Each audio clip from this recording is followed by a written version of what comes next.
पास मसला पूछने के लिए कुछ लोग आ गए तो 4-5 साल का बच्चा भी था जिसके वालिद ने गुस्से में अपनी बीवी को 3 तलाकें दी थी। तो छोटा सा बच्चा, कपड़े भी फटे पुराने, और हालत बता रही थी कि गरीबी है। तो जब मैंने मसला बताया कि 3 तलाकें हो गई हैं तो वापस जाने लगे, तो बच्चा मुझसे कहता है, देहाती आदमी तो कहने लगा, मौलवी साहब मेरी अम्मा ते नानी कहनी असन पूछ के आई आप कि हुण असीं लहदा ही रहना है। तो उस बच्चे की नौनिहाल की वो कैफियत देखी तो मैं रो पड़ा। मैंने कहा यार ये बच्चा बेचारा माँ बाप के होते हुए ये यतीमों जैसी ज़िंदगी गुजारेगा क्योंकि बाप ने तलाक दे दी। किस तरह मसाइल नहीं बताए लोगों को, तालीम से आगाही नहीं किया।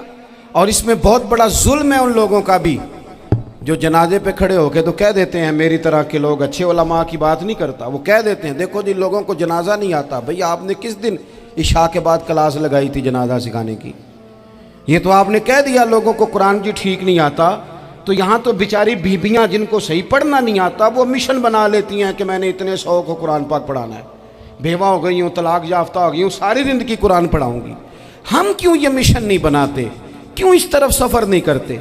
एक तो दीनी मालूमात में, दीनी उलूम में अपने आप को लगाएं और ज़ौक़ पैदा करें कि जो चीज़ें मुझे नहीं आती मैंने वो सीखनी है, जो मामलात मुझे नहीं आते मैंने उनकी तरफ सफ़र करना है। एक तो अपना ये मिजाज बनाएं। और जब आप दीनी उलूम सीखते हैं तो पता है कौन सा मंज़र कायम होता है? मंज़र वो बनता है कि हज़रत अबू हुरैरा भी दीन सीखा करते थे, हज़रत अब्दुल्ला इब्न उमर भी असहाबे सुफ़ा में रहा करते थे, हज़रत अनस बिन मालिक भी रहा करते थे। और ऐसा मंज़र बनता है कि हज़रत सैयदा खदीजतुल कुबरा रज़ी अल्लाह तआला अन्हा फरमाती हैं, सैयदा फ़ातिमा हुजूर की गोद में बैठी होती थी और नबी पाक से बातें पूछती थी और हुजूर उन्हें बता रहे होते थे। सैयदा आयशा हुजूर से दीन की बातें पूछती। चौथा हिस्सा हमारी फ़िक़्ह के उसूल हज़रत फ़ातिमा की, हज़रत आयशा सिद्दीक़ा की मरवियात पर मबनी है। अगर हमारी बच्चियाँ छोड़ दें डाइजेस्ट पढ़ना, छोड़ दें इधर उधर की मूवी देखना और वो किताब व सुन्नत पर आ जाएं, तो बहुत सारे मसाइल ऐसे हैं जो उलझने से पहले ही सुलझे हुए हों। दीनी तालीम का मिजाज और ज़ौक़। और दूसरी आयत करीमा मैंने तिलावत की, अल्लाह करीम ने कुरान मजीद में फरमाया, या अय्युहल्लज़ीना आमनू कू अनफुसकुम व अहलीकुम नारा, ऐ ईमान वालों खुद भी दोज़ख की आग से बचो और अपने घर वालों को भी बचाओ। ओ वालिद, वो माँ जो बच्चों को भूख से बचाने के लिए मेहनत करती है, उनको मायूसी से बहुत सारे माँ बाप ऐसे होते हैं जिनके पास कपड़े लेने के पैसे नहीं होते ईद पे। क्यों? अजान शुरू होगी जी, अजान सुने जी। अजीज़ भाई, जिस तरह हम अपने बच्चों को देखें, बहुत सारे माँ बाप के पास गुंजाइश नहीं होती, लेकिन इस नीयत से कि बच्चों के दिल टूट जाएंगे, ईद पे कैसे गुजारा करेंगे, मुश्किल से भी कपड़े ख़रीद के देते। इस तरह हम अपने बच्चों को भूख से, प्यास से, मायूसी से बचाते हैं। इस तरह हमारे रब ने हमारे ज़िम्मे लगाया है कि तुम अपने बच्चों को कोशिश करो दोज़ख की आग से बचाने की। हज़रत उमर फ़ारूक रज़ी अल्लाह तआला अन्हु ने अर्ज़ किया था, या रसूल अल्लाह सल्लल्लाहु तआला अलैहि वसल्लम, इस आया करीमा का माना क्या है? तो महबूब करीम अलैहिस्सलाम ने फरमाया, उमर, जिन चीज़ों का अल्लाह तुम्हें हुक्म देता है तुम अपने घर वालों को उन चीज़ों का हुक्म दो। जिन चीज़ों से रब रसूल तुम्हें मना करते हैं अपने घर वालों को उनसे रोको। अपने घर के अंदर निफाज दीन करने की कोशिश करो। मेरे भाई, बहुत ज़्यादा आजमाइश है हमारे घरों में, बेचैनियाँ हैं, इज़्तिराब है, बच्चों में सख्ती है, बहन भाई एक दूसरे के साथ लड़ते हैं, मिजाजों में तलखी आ गई। क्यों भला?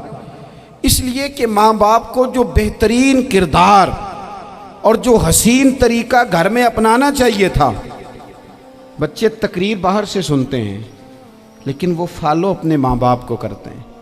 अगर माँ बाप में हौसला हो, सब्र हो, इत्मीनान हो, खुददारी हो, थोड़े पर गुजारा करने का मिजाज हो। देखें ना, आज डिप्रेशन है, टेंशन है, पैनिक्स अटैक्स हैं, बड़ी सारी चीज़ें आ गई हैं। क्यों भला? सब्र नहीं, तहम्मुल नहीं, बुर्दबारी नहीं। आजमाए। एक दिन एक बच्चा मेरे पास आ गया मदरसे का और आके वो रोने लगा میرے گھر والے کہنے لگے کھانا چھوڑ دیں پہلے اس کی بات سن لے۔ میں نے کہا پتر کیا ہوا، کسی نے مارا ہے کسی استاد نے؟ کہنے لگے نہیں حضرت، گھر فون کیا تھا تو میری اماں اور ابا کی لڑائی ہو رہی ہے۔ بچہ کانپ رہا ہے، ٹانگیں کانپ رہی ہیں۔ میں نے کہا کیا ہو کیا گیا تمہیں پتر، لڑائی ہو رہی ہے تو گھروں میں ہو ہی جاتی ہے۔ کہنے لگے نہیں آپ کو پتہ نہیں، وہ بڑا سخت لڑتے ہیں۔ میرے والد جب میری والدہ کو مارنے کے لیے آگے بڑھتے ہیں تو ہم سارے چار پنجوں کے نیچے چھپ جاتے ہیں، ہمیں خوف آتا ہے، وہ منظر خطرناک ہوتا ہے۔ یہ کون تکلیف دے رہا ہے اپنے بچوں کو؟ یہاں بیٹھے ہمارے ہاں میلوں دور رہتے تھے اس کے گھر والے، تو وہ تکلیف میں تھا، تو گھر میں کیا کیفیت ہوگی؟ اگر حوصلہ ہو، صبر ہو، قناعت ہو، اللہ کے دیے ہوئے تھوڑے رزق پر ہمیں راضی رہنا آتا ہو، ہمارے گھروں میں سکون آئے، اطمینان آئے، ہم جو زندگی بڑی خوشی خوشی گزار سکتے ہیں۔ ہمارے مزاجوں کا لالچ، ہماری طبیعتوں کی بے راہ روی، ہماری جھوٹی انا کا بت، ان ساری چیزوں کو ختم کر دیتا ہے۔ اپنی زندگی کے اندر اگر ہم وہ کردار اپنے بچوں کو دیں جس کردار میں موبائل بھی ہو، جس میں گاڑی بھی ہو، جس میں پیسے بھی لا کے ابا دراز میں رکھتا ہو، لیکن والد کا گھر میں مصلی بھی موجود ہو، اس کی کوئی تسبیح بھی ہو، وہ یہ بھی کہتا ہو کہ خدا نے اپنے فضل سے آج 5,000 دیا ہے تو اس میں 1,000 غریبوں کا بھی ہے، اس میں تھوڑا سا میں نے اللہ کی رضا کے لیے بھی رکھا ہے۔ اگر کوئی مشکل آ جائے تو وہ باپ اور ماں کو صبر کرتا ہوا دیکھتے ہوں، اگر ایک باپ بات کرے تو دوسرا برداشت کرتا ہو۔ خدا را اپنی اولادوں کو اس اذیت کا شکار نہ کرو۔ اپنے گھروں کے اندر وہ خودداری، وہ پیار، وہ وقار، وہ محبت، وہ انداز۔ آپ تھکے ہوئے ہیں کوئی شک نہیں، آپ بہت سارے مسائل کا باہر شکار ہوں گے کوئی شک نہیں، لیکن آپ باہر سے تھک کے آئے ہیں، اور اگر آپ باہر اپنی فیکٹری کے مالک ہیں اور دفتر کے بڑے ہیں تو گھر میں بھی تو آپ بڑے ہیں نا، آپ کی ماں بھی تو انتظار کر رہی ہے، اس نے بھی تو دکھڑا سنانا ہے نا آپ کو۔ آپ یہ دیکھیے کہ آپ کے بچے بھی تو انتظار کر رہے ہیں، وہ چاہتے ہیں کہ ابا آ کے بیٹھیں تو ہم ان کے سینے پہ چڑھ کے تھوڑا کھیلیں۔